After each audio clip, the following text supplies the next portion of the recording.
So in this slide, I would like to share with you about the axial pump.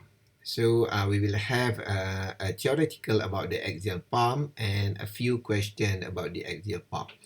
So the relationship about the axial pump is, previously in fluid 1 and fluid 2, we already learned about pump.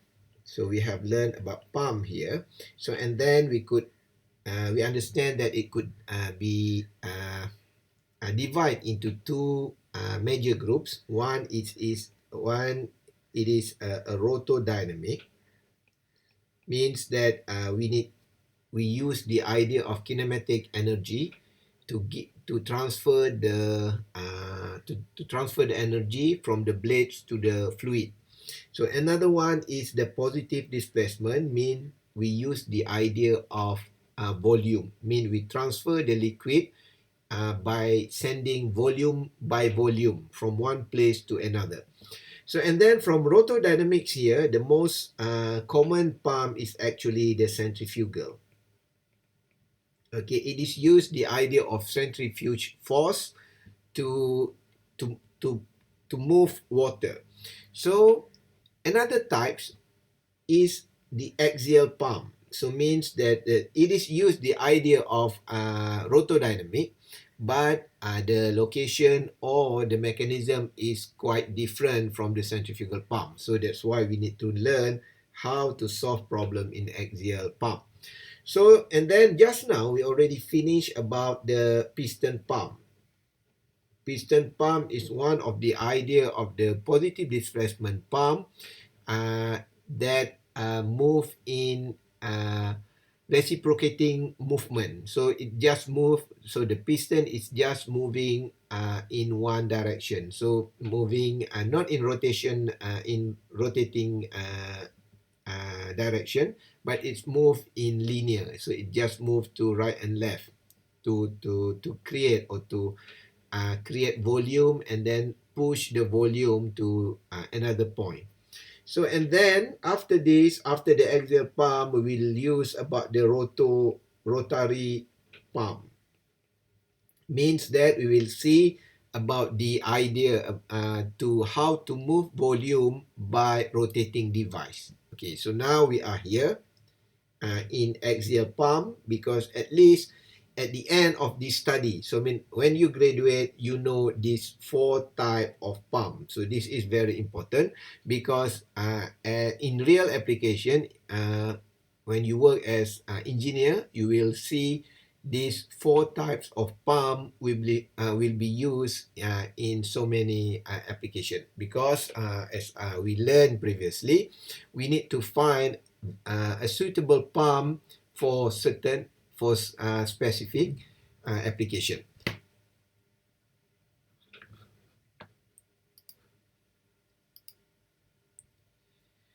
So axial flow pumps or propeller pumps allow fluid to enter the impeller axially. They discharge fluid nearly axially, pumping the liquid in a direction that is parallel to the pump shaft. An axial pump is also called a propeller pump, because the impeller works much like the propeller of a boat. The propeller is driven by a motor that is either sealed directly to the pump body or by a drive shaft that enters the pump tube from the side. So later on we will see a picture of the axial pump. So axial flow pump use the propelling action of the impeller vanes on the liquid to develop pressure. Axial flow pumps are frequently used in industrial setting as circulation pump that works in conjunction with sewage digester or evaporators.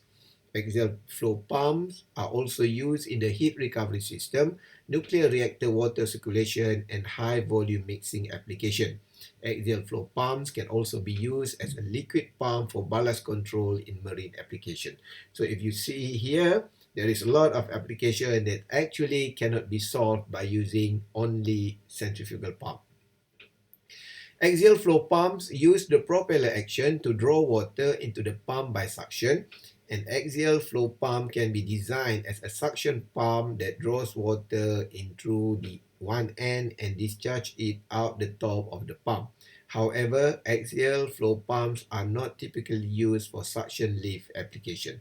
So it is mean that because it is not easy to create suction or create volume, because sometimes in axial pump the casing cannot be airtight. It is different with centrifugal pump.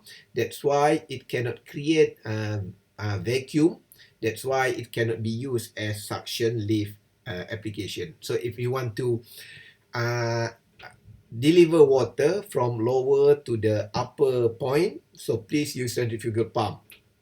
The axial flow pumps maybe not advised for high level difference. So if you want to uh, deliver or transfer liquid from uh, the side by side tank, maybe you could use the idea of axial pump. Axial flow pump used for pumping clear water or storm water may also be submersible. A submersible pump that uses an axial flow design is commonly in irrigation and drainage application.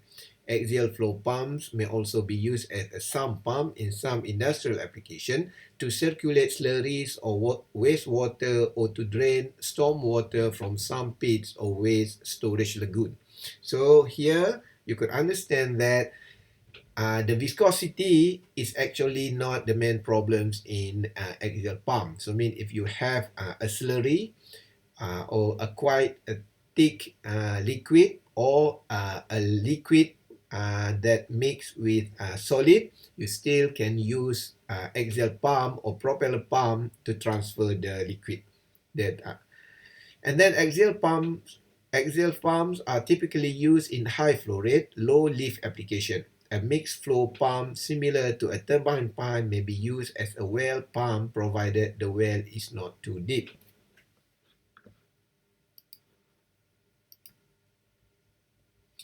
So this is the radial pump, so which is the centrifugal pump that we learned in fluid mechanics 2. This is the mixed pump. So we just left the idea of this one, and then this is the axial pump, because the inlet direction and the outlet direction here is at the same direction, so means that the flow is in axial flow. So this is the axis, so it is parallel with the axis of the propeller, so we call it as axial flow. So this is the mechanism, the idea, the cross-sectional idea, the cross-sectional diagram of the propeller pump. So we need to seal it tightly here, and then we have a shaft, so and then we have a propeller here.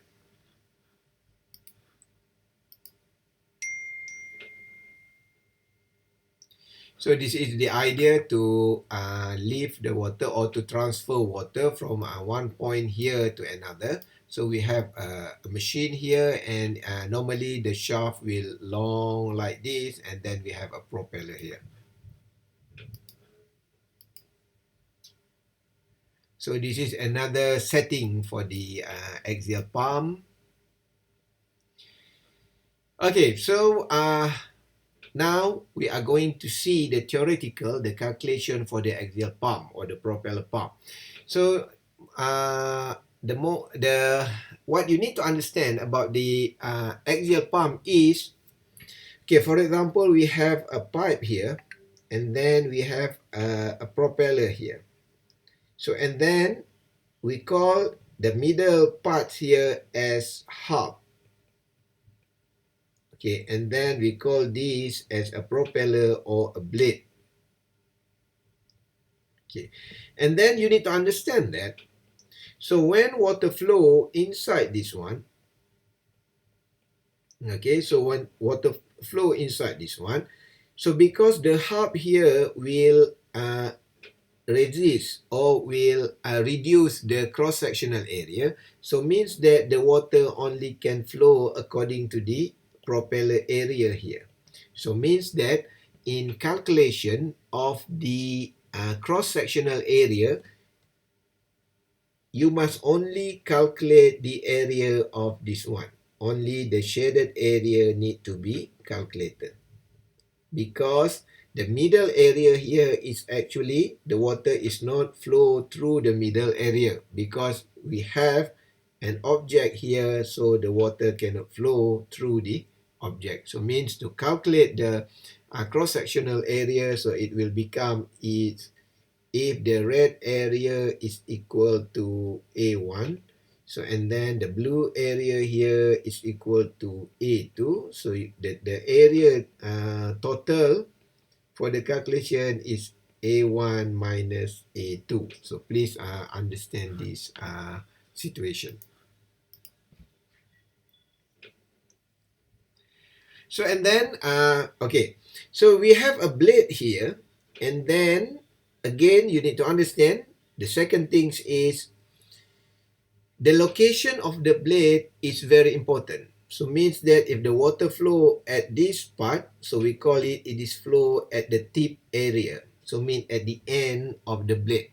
So and then if the water flow at this area, so we call it as a hub area. So means okay. Why? Because the velocity is different. Because the idea is very simple. We have u is equal r omega.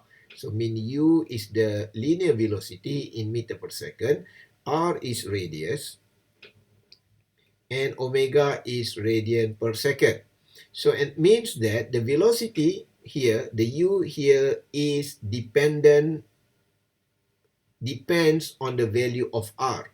So if you have 2 points here, so at point number 1 here, so the value of r is smaller compared to the radius at the outer point of this one. So means that when the value of r is increased, so the value u will increase too. So means that the value of u is depends on the value of r. So that's why in our calculation, you must really understand if the location is different, means if you are calculating at the tip, or you are calculating at the middle, or you are calculating at the hub, so you must be very careful because the value of u is different, because the value of r, the value of radius is different. So it is totally different with the idea of centrifugal pump, which is the value of u at inlet and outlet is actually the value of u at inlet is constant, is the same for all the condition. Okay, so and now we go for the not so difficult part. I think you already know about this because we learned this in fluid mechanics too. So in fluid mechanics too, you need to draw velocity triangle for your centrifugal pump. Centrifugal pump, Francis turbine, and also the Pelton wheel. So same goes into these topics. In axial pump, you need to draw the velocity triangle again. So how to draw this? So I think I could go a little bit faster here. So let's say we have a blade here, and then we assume that the actual velocity is equal to V1 here. Okay, you must agree that the velocity, the real velocity, is come from left to the right, parallel with the pipe direction. So please imagine that this is the pipe, this is the pipe wall here. So and then this is the blade. So you just imagine that we have a blade like this. So and this blade is attached with the hub. So we have another blade here. So and then we have another blade here. So and then if it rotate at certain speed, so means you just imagine that the water is flowing from left to the right here, and then they will go through the blade, and then it will comes out. So and then we just focusing on this cross-sectional area. That's why the diagram looks like this. Okay, so we have again, so we have the blade here, and then we imagine that the actual velocity is flowing like this one.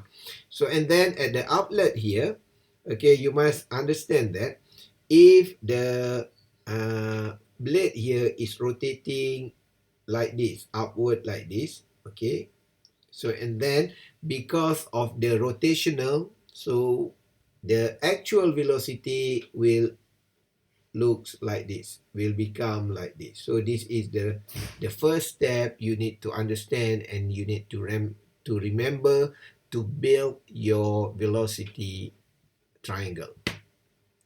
Okay, so means that again, the most important step is you could draw the actual velocity first. So the inlet, the actual velocity is parallel with the pipe, means normally it is in x-axis from left to the right. And then after the liquid go through the blade, so because of the rotational speed of the blade, so the actual velocity will a little bit shear like this one, so it will become a little bit shifted upward like that. So this is the actual velocity in propeller. Okay, so and then we need to expand it, or we need to expand the the velocity component of the actual velocity. So in inlet, so this is inlet at the beginning. Okay, this is inlet. So this is, okay. In inlet, we will have the U1 here. So U1 means the velocity according to the rotational speed. Okay, so and then we have the VR here, mean the velocity relative to the angle of blade. Okay, so we learned about U1, VR1 in fluid mechanics too. So I don't need to, no need for me to explain this one in details. So and then at the outlet here, so this is the outlet. So we have the U is like this one. I'm sorry. This is the U. Okay, I'm sorry. Okay, so the U for the outlet is like this one. So it is actually the same direction for this one. Okay, because you need to understand that we have a blade like this. So and then we have a hub here. Okay, so and then we have a shaft and it's rotate like that one. So if we rotate like that one, means that the tangential velocity U is actually like this one. So that's why we draw the U2 here and U1 here, like as shown in the diagram. So and then we have the VR2. Okay, the VR2 here is actually the velocity relative to the shape of blade. So at inlet, so it flow incline like this one, and then because the blade is incline like this, so the output will incline like this one too, because this is the relative velocity according to the blade. So and then we learned in fluid mechanics too, we could add the velocity of flow like this one, and then we have to complete the triangle with V2 here. So from this point, okay, parallel with this point to this one. So means that at the outlet here, okay, at the outlet here, we have two velocity triangle. One is, okay, this is an actual velocity, V2. So, and then we have a VR2 here, and then we have U2. So because this triangle is actually do not have any 90 degrees angle, so means the idea of trigonometry cannot be used. So to make sure that we could use the idea of trigonometry, so we add another velocity triangle, which is reflect to the theoretical flow. So in theoretical flow, so we assume that the flow must be in axial direction. That's why we call it as axial pump. So it must be in axial direction actually, in theory.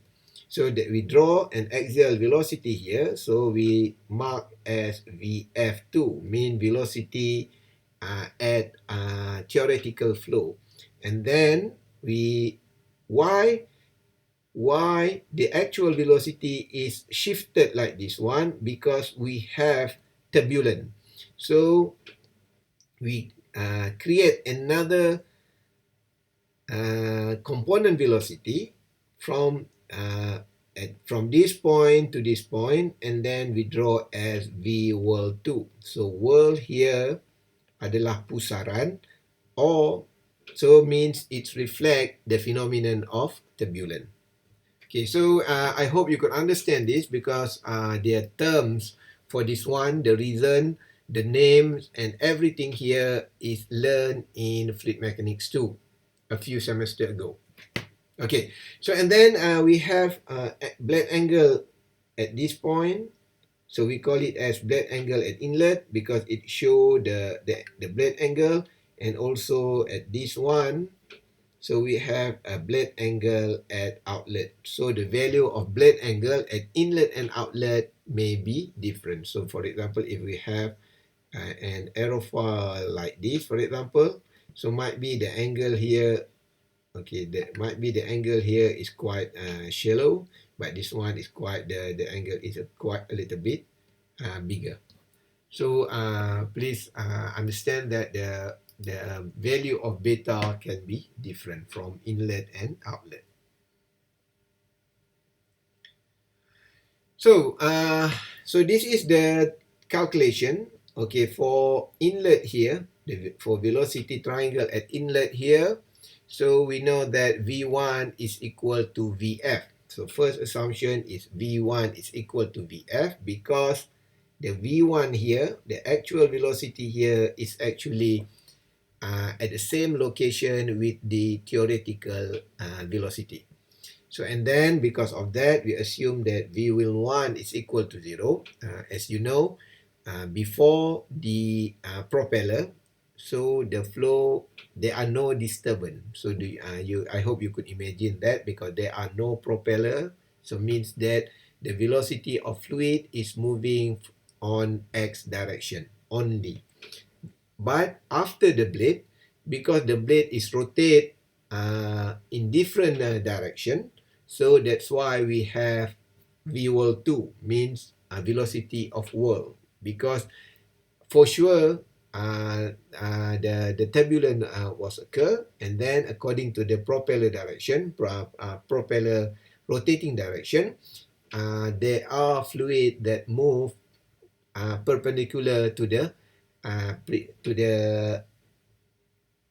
horizontal direction. So and then we could have this equation. So U is equal R omega, and then we could say that the velocity of flow inside inlet and outlet is the same. So why? Because we are saying that Q1 is equal to Q2. So A1 V1 is equal to A2 V2. And then because normally the cross-sectional area, so we have a propeller here, for example, because the diameter of inlet and outlet is the same, so means that the cross-sectional area is the same, so means that the velocity will become, will also the same too. So and then please understand this one. And then if you calculate the mass flow rate, okay, the mass flow rate is rho AV, but as I said, the value of A here, the cross-sectional area of this one, is actually only the blue shaded area. So means that you need to calculate the cross-sectional area from the front view by calculating the blue area only, because at the middle here we have a hub. So for hub, there are no water flowing inside the hub. So means that you cannot calculate the area of the hub as the cross-sectional area for the fluid flow.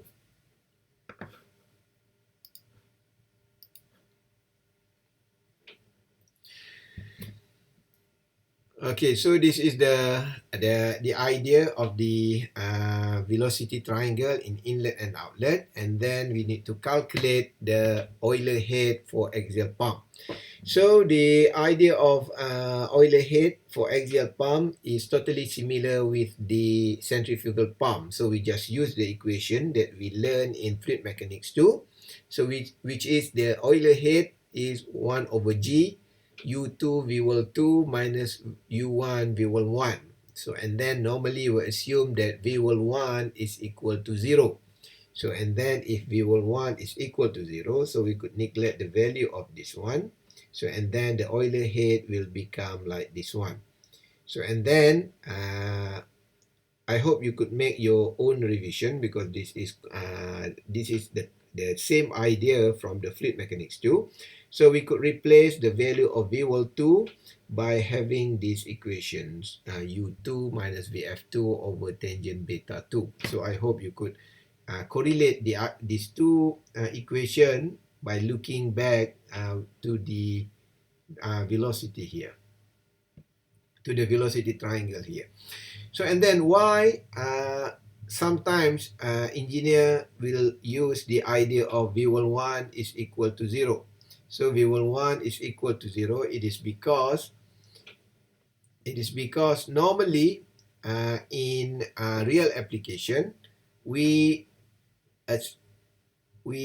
for sure there are no turbulence at the inlet. That's why we assume that V1, the actual velocity, could flow in horizontal direction. So mean or in parallel direction with the pump, with the pipe.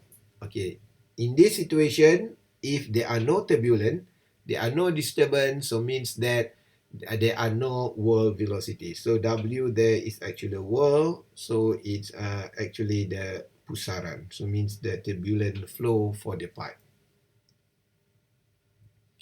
So and then the efficiency of axial pump. So we have the overall efficiency of this equation, and we have a manometric efficiency of this one. So I simplified the equation here because